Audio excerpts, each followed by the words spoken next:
In what you've done with your life thus far, is it giving you what you want? Is it giving you what you want? When you look toward the future, when you look at all that's going on out here, is there some place within yourself you say, hey, I know I need to be out there in that arena. I know I can do more than what I've been doing. I know there's some great music that I have within me that I haven't brought out here yet. Is that something that you begin to look at within yourself?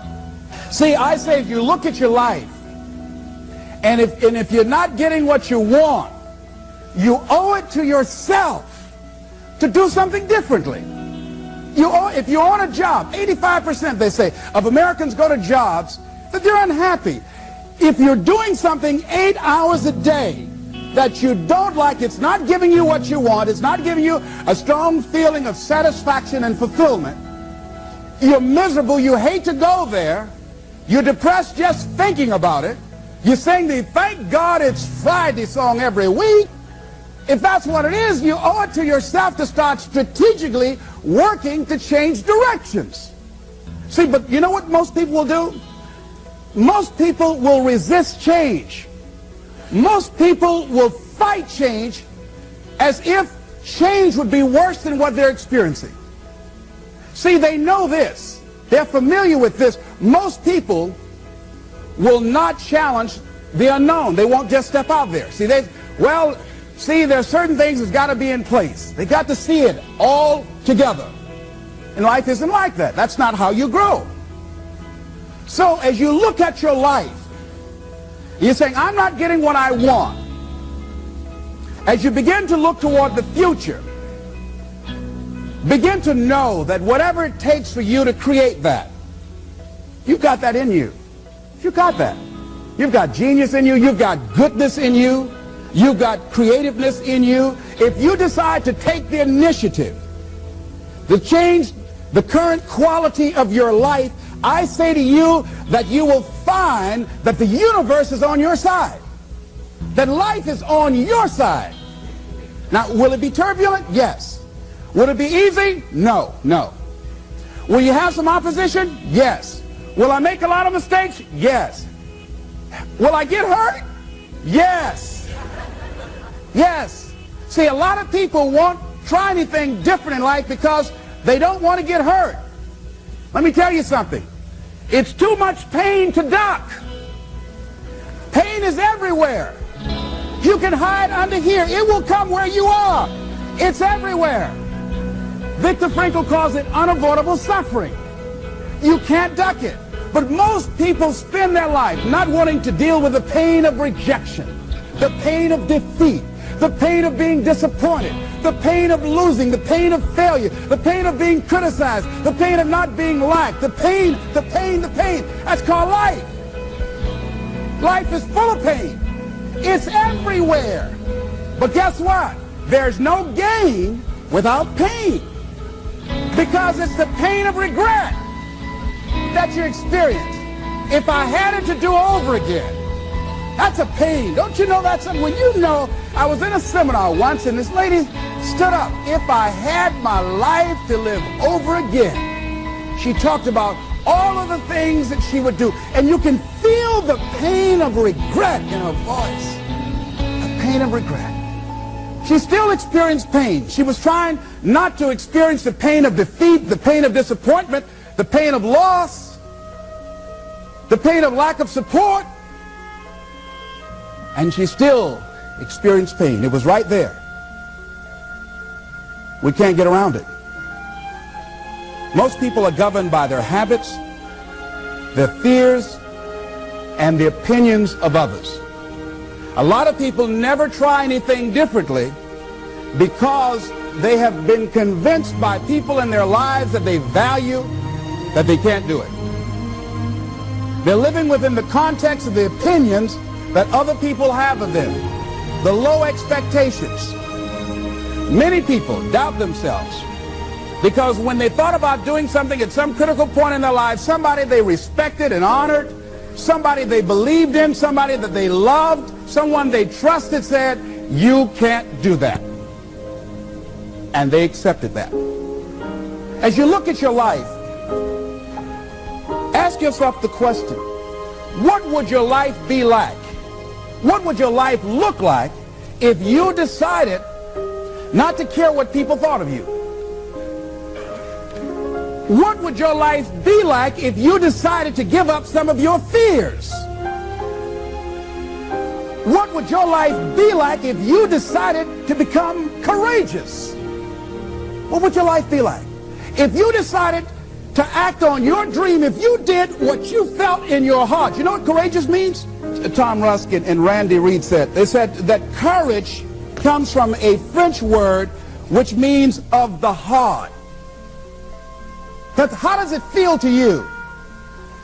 He says that courage, you know, it takes courage to live. Says most people go through life not allowing themselves to step out because they don't want to let go. They don't want to be blown around. They don't want to be moved. The courage to face life's whirling wind of contradictions. The courage to love yourself. The courage to love. For years, I was afraid to love. The courage to take a chance. The courage to be who you are. He says courage isn't for somebody else, for medals, applause, or moral debts. Courage is what at that moment feels most right for you. Not just situational ethics, but what feels right in your heart. The word of the heart. What feels right in your heart. One great philosopher says, cowards die many times before their deaths. The valiant never taste of death but once. What does that mean? That valiant people aren't afraid? No, no, no. It means that they experience that fear and they move forward. They move forward anyhow. Many people are dead now. Many people are allowing their dreams to die. Many people are allowing their ideas to lie dormant and collect dust. Many people have all this talent and ability that they are allowing to be buried inside of them, that they will take with them to their graves because they didn't have the courage to be who they are. And I say, as you begin to look toward the future and manifesting your greatness, it's going to take everything in you, that your life deserves the concentrated effort to begin to look at how is it that I can express more of me? How is it that I can bring my ideas out here now? How is it? And start living with a sense of urgency, because you're here today, you're gone today. Life is unpredictable. It's uncertain. There are no guarantees. No guarantees out here at all. So holding back, what are you waiting on? Ask yourself, what's the benefit of your waiting? What's the benefit of your not living your dream? What's the benefit of not listening to yourself? Oh, please, listen to yourself. You know the feelings. If you start listening to the feelings in your heart, and I'm doing it now more every day, I find that my feelings, I can trust them. And I say to you that as you look toward the future, you look at life on a daily basis, if there's something that you have been given, if you've heard something within yourself that you know that what you're doing now doesn't fit for you, it doesn't work for you, it's not giving you what you want, and there's something else that you want to do, don't allow that inner doubt in you to talk you out of it, to build a case on why you can't have it, to tell you why you're not good enough. You ignore that inner voice and all of the external voices. Don't judge the possibilities for what you can do based upon the circumstances, because the circumstances won't determine who you are. Don't determine what you're able to do based upon your resources. Don't determine what's possible for you based upon where your life is right now. Where your life is right now is not you. That's just what it is right now. But the possibilities for you are unlimited. If you're in a rebuilding process, it's unlimited. If you're coming back from adversity and devastation, it's unlimited of what you can do. That's the capacity of human beings. It doesn't matter how many mistakes you've made. It doesn't matter how many flops you've had. It doesn't matter how much money you've lost. In fact, I see it only as an investment of what you learn from life. Not losses, but investments of what's possible for you. And I say to you that once you start listening to yourself, and as you begin to act on your dream, as you start just trying to find your way, doing what you can with what you have, you will start seeing things opening up for you. You'll start attracting people. You say, where'd they come from? things will start coming together, clicking for you. You say, whoa, you start brainstorming. Ideas will come out of nowhere as you focus on it. The key to it is to begin to focus on what it is you want to do. Why, Les? Why is that important? Because as you focus on that which you want to do, that which we focus on, that which we give our energy to, it will begin to multiply. It will begin to expand. It will begin to develop your consciousness. And out of that comes your greatness. Out of that comes a commitment. Out of that comes a passion for life. Out of that comes a special power that you have in you that you haven't even called on yet. See, the powers that we have will never reveal themselves if we don't challenge them, if we don't put ourselves in a position where we have to use them. So one of the most important things is reading a book that's a really interesting book called Instant Millionaire, and the guy said, put yourself in a position where you can't retreat, where it's do or die, sink or swim. Here's what you'll find out. You'll develop incredible swimming skills.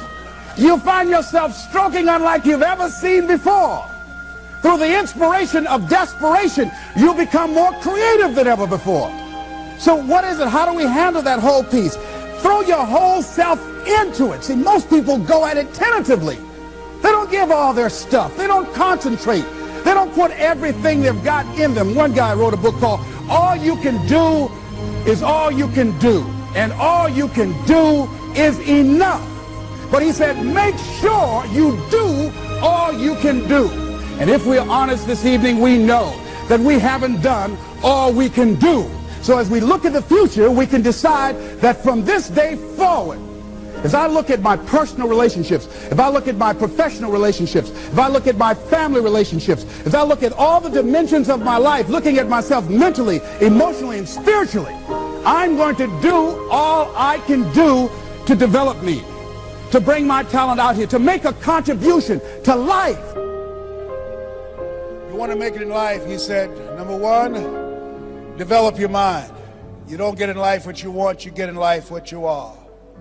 Number two, develop your communication skills. Once you open your mouth, you tell the world who you are.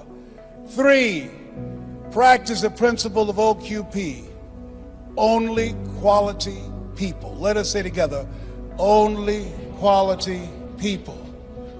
As you think about your goals and dreams, this is not for everybody. You want to build an organization with only quality people. Not people who need more, but people who want more. You want to surround yourself with people that are hungry. People that are hungry are willing to do the things today others won't do in order to have the things tomorrow others won't have. People that are hungry do what they know, not what they feel. See, I didn't do this for years because I knew it would be hard. And Mr. Washington said something to me. Mike Williams, my mentor, you want to go online and find his book, The Road to Your Best Stuff. He said something that grabbed me, and I want you to put this someplace where you can see it. See, you build this business through persistence. You got to affirm, I will persist until I succeed. You build it through patience. It takes time to grow orchids. It's faster to grow roses, but orchids, that takes time. You have to have persistence, you have to have patience and perseverance. It takes courage to come back again and again and again. Because in order to build the business, it's hard work. It's H-A-R-D and H-E-A-R-T. Are you with me there? Write this down.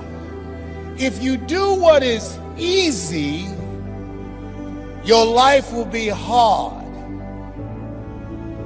But if you do what is hard, your life will be easy.